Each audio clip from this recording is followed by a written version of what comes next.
You and I know very well that a lot of our brothers and sisters out there are going through things that kind of have even destroyed their faith, things that have driven them away from the face of God. And their hope is also diminishing, it is going down. Our primary goal as a church, our primary goal as Christians is to go and meet those people in those moments of anguish and give them back what they are losing, their hope. That's why today we have to reflect on being missionaries of hope. We are storytellers in different ways. We can use the means of communication that we have at our disposal in order to tell that story that we keep with ourselves. Sometimes we want to think of, the stories in terms of testimonies. Fine, that's okay. Maybe you survived a road accident and you saw the hand of God at work in that.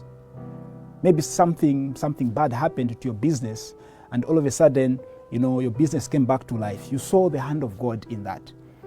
Those are some of the big stories that we can share with our friends. But sometimes it is not those big things. Sometimes it is just even the small things that we even rarely pay attention to. Because God is not just present in big things. God is also present in small occurrences of our lives. And those are the stories that we need to share with one another. And sometimes don't even need a microphone for you to share a story. You don't need a big crowd to stand before the people to share your story of hope. All you need is just one person listening to you. That one neighbor who is losing their hope. You go to them, they listen to you. That is the audience that you need. And when you manage to bring back hope into that one person, that is evangelization itself. That is what makes you a missionary of hope. In the first reading, we hear of the story of Moses. Moses, who is raising his hands in order to support his people in battle.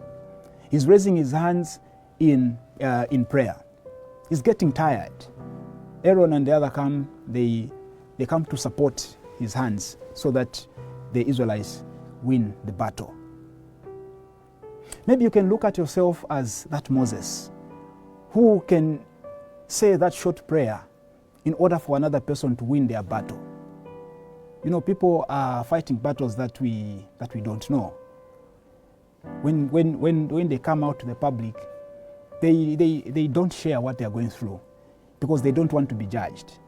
Coming out like everything is okay, but when they go back to their houses, to their homes, to their rooms, then they break down, they begin to cry because the battle that they are fighting is getting the better of them. It is a heavy battle. You can be a Moses that can raise your hands in prayer, even though it is difficult many times. Today we want to remember those many people out there who, because they are afraid of being judged, do not share the stories that weigh them down. We want to pray for them. We are the Moses that God is placing in their lives to raise our hands in prayer. Jesus in the gospel says, pray always. Do not be tired of praying. Do not get tired of praying. Because once you get tired of praying, you are already losing the battle.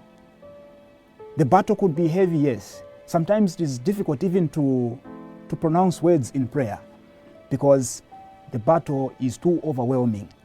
But Jesus is saying, pray without tiring. He gives us a story of this widow who keeps knocking at the door of the judge.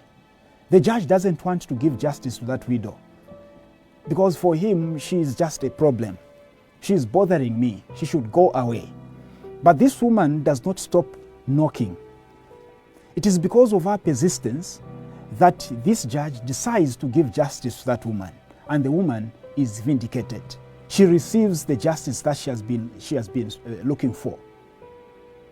Jesus is giving us this story in order to underscore the importance of persistence in prayer. That even during those times of calamity, times of anguish, when we persist in prayer, we are winning the battle. When we persist in raising our hands, like Moses in the first reading, we are winning the battle. But if we let our hands go down because we are tired, we begin to lose our battle. Jesus says, pray always. Pray without stopping. We are missionaries of hope. Sometimes you may want to ask yourself, if I am a missionary of hope, how can I give hope to another person if I don't have that hope in the first place myself? Because I also have my own problems, and it is true. Each one has his own or her own battles that they fight in their life. Even Abambo, the priest, has his own, battles that he fights in his life. Sometimes you want to think priests don't have problems, eh?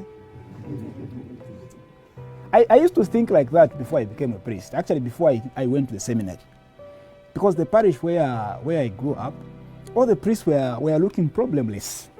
Like these people just fell from heaven. They don't have issues at all. Yeah, I used to think like that. But when you go through the whole process, formation, and become a priest, and then you realize what it means to be a priest. That even Abambo, yes, he's called to pray for others, but he also needs prayers, because he has also his own battles that he fights. That's why Moses also needs support from Aaron. Moses is praying for the Israelites in battle, but he also needs support from Aaron. And they do support him for him to be strong in his prayer life. And eventually, the Israelites win the battle. So we are called to pray for one another. The priest is called to pray for the people. But all of us also need somebody out there to pray for us, so that we don't tire in praying for others as well.